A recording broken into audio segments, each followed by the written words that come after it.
2nd and 137th Infantry, which is a National Guard unit, we were already at, we went into Baghdad on November the 5th of 2005, and this event happened, to the best of my memory, on June 16th. And I'm sure if I brought my other guys in here, they're probably, no, Sergeant, on May, no, July. We don't, you know, it's hard to remember, because when you're out there doing 225 combat patrols and you get maybe 3 hours of sleep, you have the chance to lose some memory. And this event, as big as it was, still kind of had to take a back seat to the fact that you had to get these men home in a combat environment with IEDs going off, V-beds, and everything else. I mean, for me, it was a big event. Some of these guys kind of blew it off. But I will tell you this, that 25 American soldiers from the state of Kansas witnessed this event, and I'll go into specifics now. On that night, we left out of Radwanian Palace Complex, is where we were working jointly with, I think at the time, the 10th Special Forces Group, because the 10th and the 5th were flip-flopping every 6 months, and they needed security patrols outside of their base. And that was basically what our mission was. The benefit of it was we got to use and train with all kinds of weapons and had an unlimited supply of ammunition to train with. So we probably had the best training in my entire military career working at that palace complex. So we were really vigilant about taking care of these guys.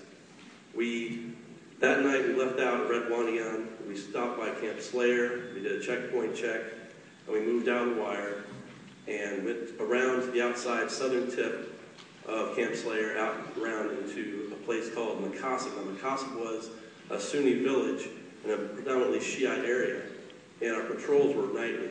I mean, we flip-flopped with 3 other platoons, and we were constantly scanning this place. So what I saw didn't make any sense at first. As we're going into Makasib, my gunner, and I'm not going to use any names here because I haven't got the permission to use them, said, Sarge, stop the patrol. Now, I was the 4th vehicle in the line of 5. I rated up to the platoon leader to stop the convoy. We stopped the convoy, and we were all suspecting this was not a V-bed, but an IED. So we all did a perimeter check outside of our windows, and then we dismounted just outside of the line of the vehicles. We didn't go out into the grass so much. We were like still on the road. And I'm looking around, we're all looking around, and we're like, what? And my gunner simply did, Sarge, look up. Now, to a rational mind, when I looked up, the thing that came out of my first thought that day was, how did they erect 1,000-foot-tall aluminum poles and put landing lights up there? We did this patrol every day. We never saw construction crews. We never saw anything being brought in, no raw materials. It didn't make no sense. And then it dawned on me I wasn't seeing any stars between these lights. And everybody in that platoon was basically outside the vehicle looking up with shock and awe. What we saw above us, and I'll just give you layman's terms, was a perfectly black, perfectly triangular object with, if you're looking at a arrowhead, as if it was an arrowhead, the trailing point had the lights on it, nothing in the back. Now, in the middle of my stupor, wondering what this thing was, I had the forethought to go grab my night vision goggles, Antas PVS 7s, which were like the top of the line at the time. Put them on and see this thing with night vision. And everything between those lights was solid. It was just a black object. Now, when we've had Italian dining outs and things in the past, since we got back, a lot of guys brought some details up that I wasn't aware of. Some guys remembered seeing city lights shining up and reflecting on the bottom of the craft.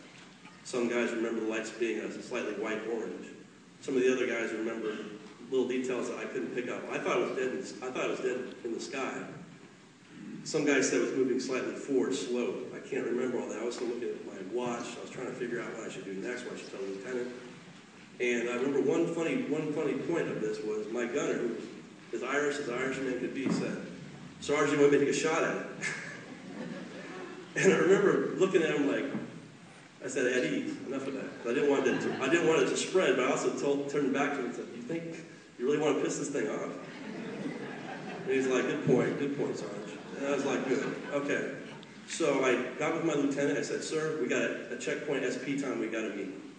Let's leave now, get to the other side of Mikasa and get out of the city lights, get back out by the grove. They have those fruit groves out there. I said, let's check back out at our 6 o'clock and see what happened.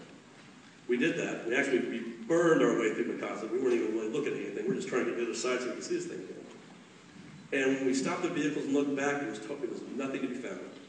Nowhere. Now, mind you, the orientation was we were south of Mikasa, and to the north of Mikasa was Baghdad International Airport. So we could still see the lights from the runway and everything else. We would have seen something if it went in that direction. We couldn't find it. Now, I had a young lieutenant with me with no experience, and she'll probably kill me for saying that, but it's true. And he said, well, Sergeant, what do you want to do? Now, at this point, I'd had enough background research in ufology to know that you don't talk about this with a military career. And so I basically told him, I said, Lieutenant, we got one of two choices. We could say nothing and go get some sleep tonight, or we're going to be up all night and probably the next 2 days doing paperwork and having our brain scanned. We're not going to get out of this in one piece. You're probably going to lose your commission. I'm probably going to lose my stripes. Do you really want to do that? And he said, no, I don't. I said, let's go get some sleep. We went back to ADOC, which is the battalion version of a company, BDOC. Well, that's where we turn in our paperwork and our reports. And they said, you know, I didn't know how to play it. I said, LT, let me do this one. So we walked across the catwalk, we got inside the building, and I knew every face in there. And I was like, I simply asked. I didn't want to say, hey, did you guys see a UFO tonight? No, he said, hey, anything go down tonight? And they said, what? I'm like, nothing, any shots, any events, anything. They said, no. So to me, that was good enough. I just winked at the lieutenant, turned around, and we had a little talk privately together. I said, let's get some sleep. We talked to the guys about it, and I pretty much said, you know what you saw? We can't explain it. You want your buddies laughing about it and making fun of you the rest of the tour duty? No. And to a lot of these guys, it was something special. And a lot of these guys were just like, yeah, it's probably ours, and probably the next stealth fighter. Good enough. And on that note, I'll end my story because that's pretty much as far as it goes. Other than to say, when we get together from time to time, we always talk about this incident. Now, I never thought I'd be on a stage somewhere talking about it to the public. I always thought it was supposed to be our dirty little secret. And it took a big weight off my chest talking to it. I'm glad I had this audience that to talk about it. And since I have talked about it from yesterday, I've had many people coming up already sharing their stories about the same craft in Kansas, in Wyoming, up in Wisconsin. And I'm just happy that you come forward and tell me this stuff because it verifies to myself. I mean, I have no doubts about what I saw. But it's good to know that I have an audience that isn't out there just having a good laugh about this. This is real stuff. I would not lie to you on the stage. Thank you.